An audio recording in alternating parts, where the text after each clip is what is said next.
pembagian sungainya sudah menjadi dari 3, ada sungai yang 1 saja memiliki anakan, ada yang sungainya 1 besar dan memiliki beberapa anakan.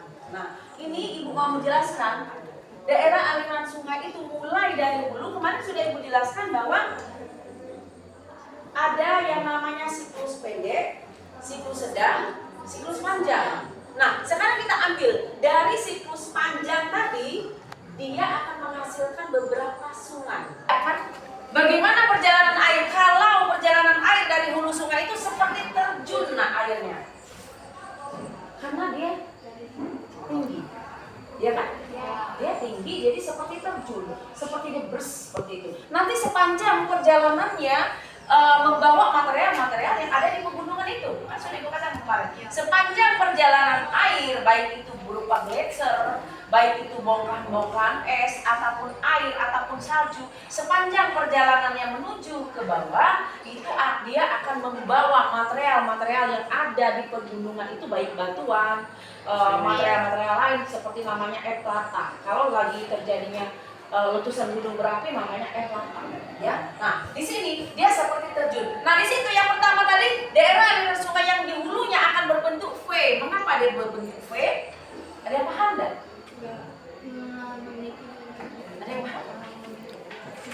Dia akan berbentuk V karena dia membawa material yang ada itu secara cepat dan akan mengikis bagian-bagian yang dibawanya itu, jadi akan terkikis. Dia akan membentuk sungai, tapi dasar sungainya berbentuk V, deras, ya. Nah, nanti sampai ke sini namanya tengah sungai. Daerah hulu, tengah, hilir. Ini hulu, ini tengah. Nah, daerah tengahnya dia akan berbentuk U. Mengapa dia akan berbentuk U? Daerah aliran sungainya sudah sampai ke tengah melambat. Meluncur sampai ke bawah, dia sudah landai, sudah mulai melandai, sudah agak lambat dia. Nah, kalau dia melambat sini berarti melebar dia. Nah, kalau dia berbentuk U ini akan melebar. Daerah tengah ini akan lebih lebar dibandingkan dengan daerah hulu. Daerah hulunya kecil, sungai yang deras itu kecil. Jarang sungai deras itu besar, kecuali memang sungai besar. Tetapi kalau dari asalnya, sungai yang dari pegunungan itu mulainya dari kecil dulu, setelah sampai ke bawah dia akan melebar membentuk U. Mengapa dia membentuk U? Dia sepanjang perjalanan itu mengikis daerah sekitarnya, dia mengikis, tapi mengikisnya ke samping. Beda tadi kalau yang ini mengikisnya ke bawah, berbentuk V.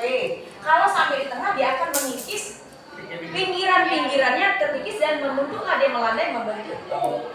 Beda lagi dia kalau sudah sampai ke hilir, dia sudah membentuk seperti ini, Nana. Apa tadi namanya? Ya. Anak sungai. Meander. Sudah baca kan? Meander.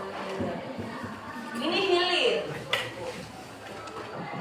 Nah, karena dia sangat lambat sekali perjalanannya, ada sebahagian air itu berkelok. Karena bingung dia akan mencari awal terbentuknya sungai ya. Mencari jalannya tadi dia akan berkelok. Ada sebahagian yang berkelok itu capek dia berkelok. Coba kalau kamu suruh air itu berkelok, dia akan mencari jalan pintas enggak? Dia mencari jalan pintas. Putuslah di sini. Ya. Kamu ya, kalau jalannya sangat berkelok sekali, kamu akan mencari jalan pintas. Nah, jalan pintasnya ini akan membentuk danau. Meander yang terputus, ditinggali oleh teman-temannya, dia tertinggal.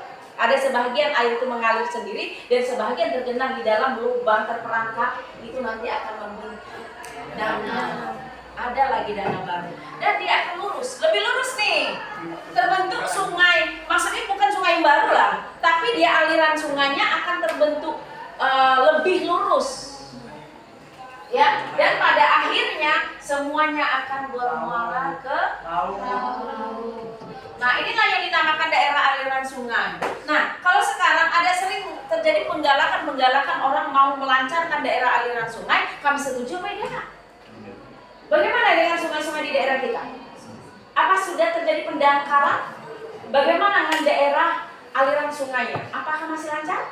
Masih. Tidak. Yang buang sampah di situ.